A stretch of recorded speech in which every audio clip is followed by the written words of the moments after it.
Hello दोस्तों, नमस्ते, राधे राधे। मैं आपकी साधना दुबे आज आप सभी के सामने गौरी और भोले बाबा का आरती गीत लेके आई हूँ। दोस्तों आप लोग सुनिए, सुन के आनंद लीजिए और अपनी छोटी बहन को अपना दुलार प्यार आशीर्वाद खूब ढेर सारा दीजिए।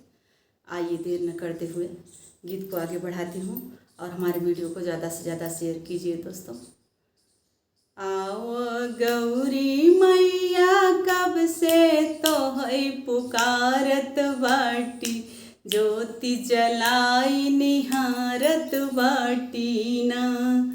आओ गौरी मैया कब से तो है पुकारत बाटी, ज्योति जलाई निहारत बाटी ना। आओ भोले बाबा कब से तो है पुकारत बाटी, ज्योति जलाई निहारत बाटी ना।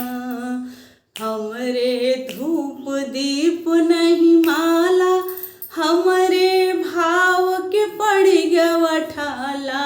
हमरे धूप दीप नहीं माला, हमरे भाव के पड़ गवा ठाला। अपने प्रेम भाव के माला हम पहिरावत बाटी, ज्योति जलाई निहारत बाटी ना।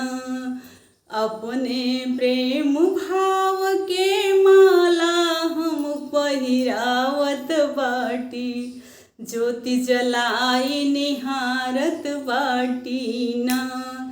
आव गौरी मैया कब से तो है पुकारत बाटी, ज्योति जलाई निहारत बाटी ना। आओ आओ हमरी मैया तोहरे बिना न मोर खेवैया। आओ आओ गौरी मैया तोहरे बिना न मोर खेवैया। अम्बे मात सरस्वती कही के तो है पुकारत बाटी, ज्योति जलाई निहारत बाटी ना। अम्बे मात सरस्वती कही के तो है पुकारत बाटी, ज्योति जलाई निहारत बाटी ना। आओ गौरी मैया कब से तो है पुकारत बाटी, ज्योति जलाई निहारत बाटी ना। आओ अम्बे मैया कब से तो है पुकारत बाटी, ज्योति जलाई निहारत बाटी ना। आओ भोले बाबा कब से तो है निहारत बाटी, ज्योति जलाई निहारत बाटी ना।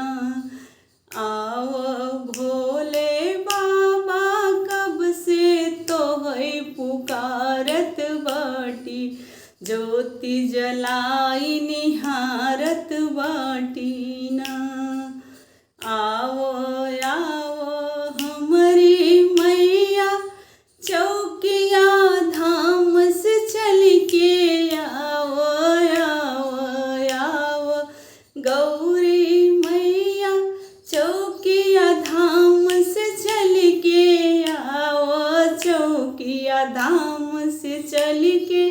आओ आई के हमके धन्य बनाओ, चौकिया धाम से चल के। आओ आई के हमके धन्य बनाओ,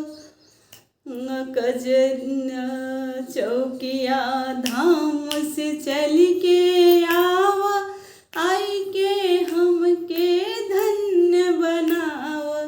आरती गाई गाई के साधना तो है सुनावत बाटी, ज्योति जलाई निहारत बाटी ना।